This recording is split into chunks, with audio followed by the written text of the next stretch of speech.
Bab 1749. Tempat tidak bermoral. Bagaimanapun, mereka tidak menyangka akan mengalami pasang surut dalam satu hari.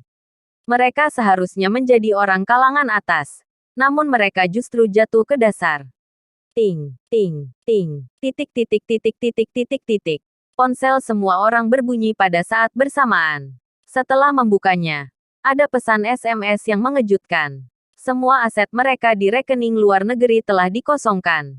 Bahkan aset tak terlihat, seperti villa, manor, dan mobil, semuanya dirampas.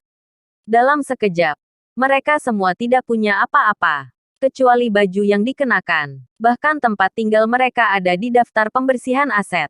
Pada saat yang sama, mereka diusir dari Waregel. Mereka tidak lagi memiliki identitas sama sekali. Termasuk nama mereka pun tidak sah. Di seluruh bagian dunia dan negara manapun tidak ada data kependudukan mereka. Mereka seperti gelandangan. Bahkan lebih buruk dari seorang pengemis. Setidaknya sebagian besar pengemis memiliki kewarganegaraan. Namun tidak dengan mereka. Aku. Mata Joseph menjadi gelap. Dia jatuh pingsan. Kenapa? Kenapa semua ini terjadi? Kami tidak melakukan kesalahan. Mengapa memperlakukan kami seperti ini? Aku tidak terima. Aku ingin mengajukan banding. Titik titik titik titik titik titik. Berbagai macam keluhan terdengar. Semua tampak menggila. Di jalanan muncul kejadian-kejadian mengerikan. Para pengkhianat Neslandia sekarang diusir dari Waregel setelah dirampas segala asetnya. Mereka yang tidak rela dipukuli dengan kejam. Secara paksa diusir dari Waregel.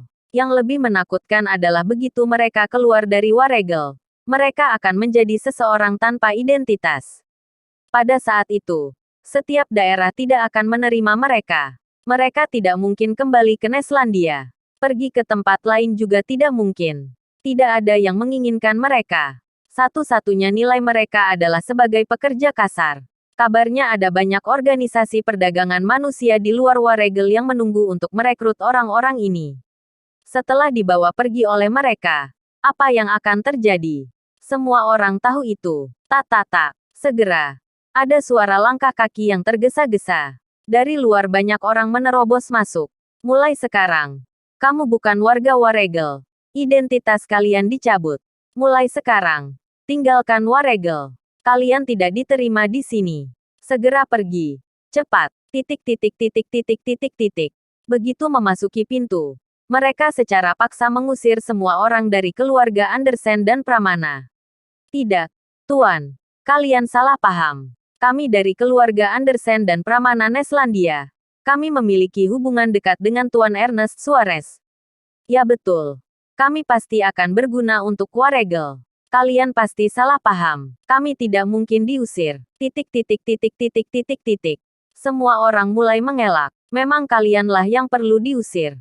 Kami tidak salah. Cepat. Bagaimana sekelompok belatung sepertimu bisa tinggal di tempat suci seperti Waregel? Sikap pihak lawan menjadi semakin keras. Aku tanya kalian. Apa hak kalian merampas dan membekukan semua aset kami? Beri aku satu alasan. Sadi berdiri. Matteo menimpali. Ya, betul. Kalian yang mengundang kami untuk bergabung dengan Waregel. Kalian juga yang secara pribadi mengirim pesawat untuk menjemput kami. Bagaimana bisa kalian mencabut identitas kami seenaknya? Apa alasannya? Ya, kalian sangat tidak masuk akal. Kalian bisa mengusir kami. Tapi apa hak kalian merampas aset kami? Apa hak kalian? Molly dan Shafirna berdiri satu persatu. Sama seperti sebelumnya, berdebat dengan orang-orang di Neslandia. Tapi mereka lupa, ini bukan Neslandia. Mereka sama sekali tidak bermoral. Alasan, ini alasannya, pukul mereka. Bab 1750. Ernest Suarez tidak bisa dibunuh.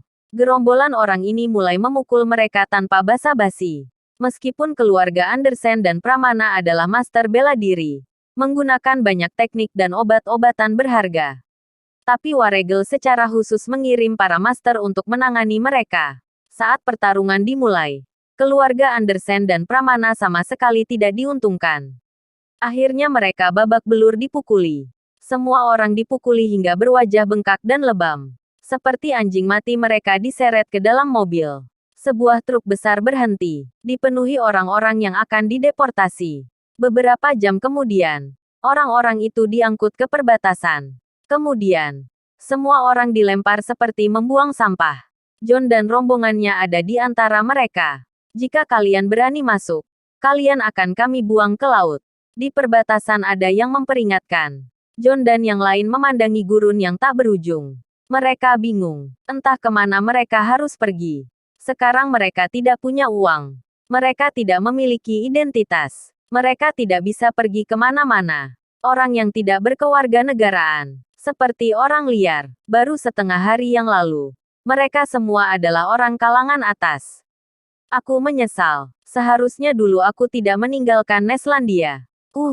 Tidak jauh dari sana. Seseorang menangis dengan pilu. Mereka sangat menyesalinya. Aku memang bodoh. Kenapa aku meninggalkan Neslandia? Alangkah baiknya tinggal di Neslandia. Ya, bagaimana bisa dibandingkan dengan Neslandia? Kita benar-benar sakit jiwa. Semakin banyak orang yang berlutut menyesal dan menangis terseduh-seduh. Semua anggota keluarga Andersen dan Pramana juga menangis terisak-isak. Menyesal sampai mati. Kita memang sekelompok orang bodoh. Kenapa tidak mendengarkan nasihat orang tua? Aku menyesal. Jika aku diberi kesempatan lagi, aku tidak akan pernah meninggalkan Neslandia. Ayah, ibu, aku merindukan kalian. Waregel sama sekali tidak bagus. Neslandia adalah tempat yang terbaik. Molly, Shafirna, John, Sadie, Matteo berlutut di tanah satu persatu dan menangis karena menyesal. Ini adalah saat tergelap dan paling tidak berdaya dalam hidup mereka. Selanjutnya mereka akan menghadapi momen tersulit. Lari. Aduh, tiba-tiba ada keributan di antara kerumunan. Ternyata ada orang datang untuk menangkap mereka. Orang-orang seperti mereka yang tidak berstatus paling cocok ditangkap untuk dijadikan kuli. Kabur. Sekelompok orang seperti mangsa.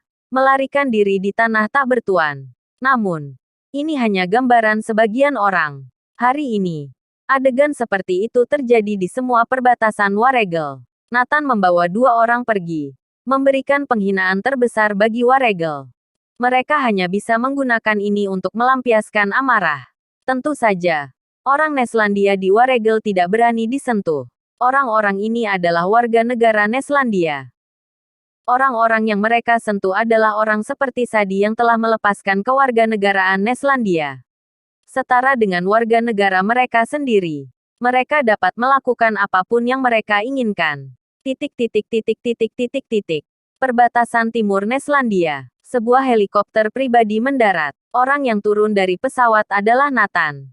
Dia menyeret 2 orang, Ernest Suarez dan Jefferson. Aaron Garrett bersama sekelompok besar orang menyambut kedatangan Nathan.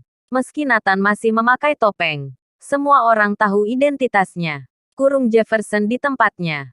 Nathan memberi perintah. Siap. Bawa dia pergi. Aaron Garrett melambaikan tangannya. Jefferson segera dibawa pergi.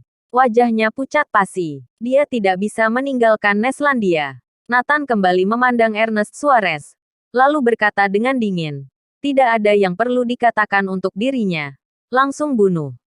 Tunggu. Jangan. Dia tidak bisa dibunuh. Sekarang dia adalah orang kita. Kalian jangan menyentuhnya. Bersambung.